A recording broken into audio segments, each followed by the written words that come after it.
Today I fucked up by not using soap, ever. So this is less of a today I fucked up and more of an I fucked up my whole life. Growing up my family was pretty poor. My mom was a single mom and always did her best to try to make ends meet, but it's tough. We lived in a small apartment and didn't have much. We rationed a lot of what we ate or used. This included soap. My mom always bought the cheap 3-in-1 soap bottles that have shampoo, conditioner, and body soap in one. We had to limit how much we used, so she always just washed my hair with it and told me the soap would run down the rest of my body. I learned this growing up, and continued it into my teen years when I would shower myself. I only ever washed my hair, and let the soapy water flow down the rest of my body. I am now 27 years old with my own place and doing much better, and my mom is too. But I never really thought about this way of showering since it's literally the one way I've ever known. So even with making more money, I still only washed my hair and let the soapy water run down. I only realized I've been doing this all wrong when I came across a post that talked about whether or not people wash their feet with soap in the shower. Then someone mentioned you wash everything else with soap, why wouldn't you wash your feet? I was so confused and realized I've been a dirty person as long as I've been alive. Off to the store to go buy some real soap. Too long didn't read, grew up so poor we couldn't use soap. It affected my hygiene habits and I never realized it was wrong until 27 years later. Just wait until you try a loofah. Totally worth the $2. Blew my husband's mind. This is not a foo. Being poor teaches you a lot of things you overlook when you have money. It's easy to overlook them as normal if you don't have anybody to teach you any different. I hope you enjoy it. Thanks to growing up dirt poor, I still to this day can't stand throwing away edible food. Seeing a faucet run unnecessarily. Wasting a whole paper towel sheet. Not using every last drop of everything. Shitheads who look down on low-income people. There was a post about what is the most unhygienic thing you do or something, and Reddit learned how many people in the world don't even brush their teeth and haven't for like 10 years. So don't worry, you're not alone. Congratulations on both of you being in a better place in life. Now, go get a pair of exfoliating gloves, lather them up with good soap, and use them all over your body in the shower. And enjoy your new life. Make sure to moisturize after you shower now. BC if your body isn't used to soap, it might dry your skin out. Today I fucked up by accidentally making chloroform.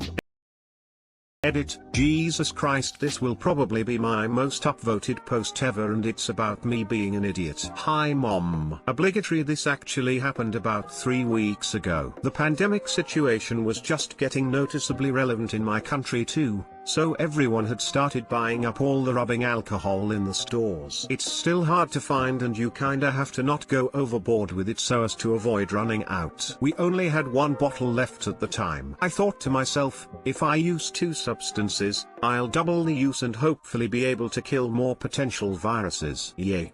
So I put rubbing alcohol in a spray bottle, added some bleach and topped it up with a bit of water. Bleach we had in abundance so there were no worries there. The rubbing alcohol here is colored blue, and I noticed the mixture also turned clear overnight, but would turn blue again when shaken. Chemistry is fun, I thought. I started using this to wipe all the doorknobs in the house, and also on the front door and the floor where we'd come in with our outside shoes. Cleaned my and my boyfriend's keys, just having a blast. Now, I have monthly migraines. Really awful ones sometimes, more bearable ones other times. I got a bad migraine one evening. It wasn't that time of the month, when I usually get one, but I didn't think much of it. The next day I woke up, and my head still hurt. Ate quite a bit of ibuprofen and other painkillers, but nothing made the headache budge. Every day for the next week I had a headache, day and night. And then one evening I thought I'd Google, can you mix alcohol and chlorine? Sure you can, but don't mix alcohol and chlorine. Side effects of this combo include headaches, nausea, dizziness. Guess I shouldn't have skipped my high school chemistry classes. When I realized I had essentially tried to drug myself and my boyfriend with chloroform, I carefully poured the mixture down the toilet, cleaned all the doorknobs with soapy water and aired out the house for several hours. The week-long headache stopped. What do you know? So please, if you decide to mix two chemicals together, at least Google it first, not like my dumbass. Too long didn't read, accidentally made chloroform and used it to clean several things in the house, resulting in unexplainable headaches and nausea. Don't date rape yourself, kids. Till how to make chloroform. Thanks op. Well, shit. Chemistry is fun, I thought. Lol.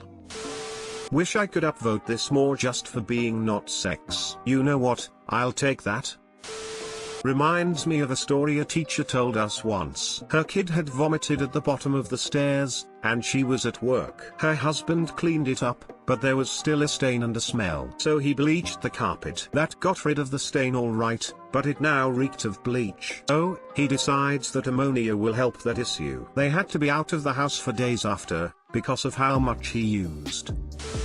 Today I fucked up by almost getting multiple teachers fired and getting put on watch by the school board. At my school, people like to make group chats on Google Docs. My friends always boast about being friends with someone named Connor, and made a Google Doc with him, so I figured I would make a Google Doc chat with 50 Connors from across the school board. This was on a school-issued computer, because there were no other devices I could do it on at the moment. It was a practical joke of sorts. Connors and I jokingly planned the demise of the non-cons, people not named Connor, and soon the situation spirals out of control. They begin to use slurs and insult each other. I abandoned the chat, but little did I know some of the Connors I added were actually teachers at different schools in the school board. Their bosses saw that they had this chat on their Google Drive, and because of the content of this chat, threatened their jobs. The teacher Connors started calling the school board, demanding to know what was happening. Some student Connors began to rat me out, and told their principals, which also called the school board. The school board began to get all these calls of complaint, and tracked down the creator of the shared document.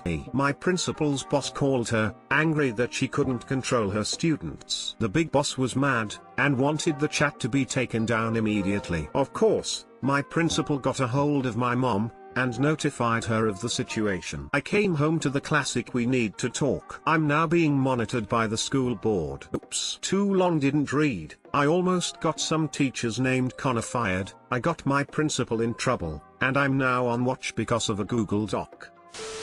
Those non-cons will pay for this. Didn't the cooler Connor tell you this was a bad idea? Which Connor is cool Connor again? Connor 50, Connor 12, or Connor 34? Edit, oh god. Now the name Connor looks wrong to me. Oh, something similar happened at my school. So our school does the same thing where you can search anyone's name in any school in the district and add them to anything, even teachers. So this kid put literally everybody in my school in an email group. There was about 10,000 plus people all in one wild group chat. Very quickly word got around about who started it, and the kid chickened out and ran to the principal claiming he had been hacked. But we all knew he wasn't. Long story short, the kid was known as a hero in my school, and we had to get better security for our computers. RIP cool math games. Why is it a crime to create a group chat with everyone in it? Isn't that just like the world analog? Why do people go apeshit when in a huge group chat? You got conned. People actually use Google Doc as chat platform, usually really common with kids who do not have mobile phones or access to apps like Snapchat ESP. Now a lot of schools distribute Chromebooks to each student,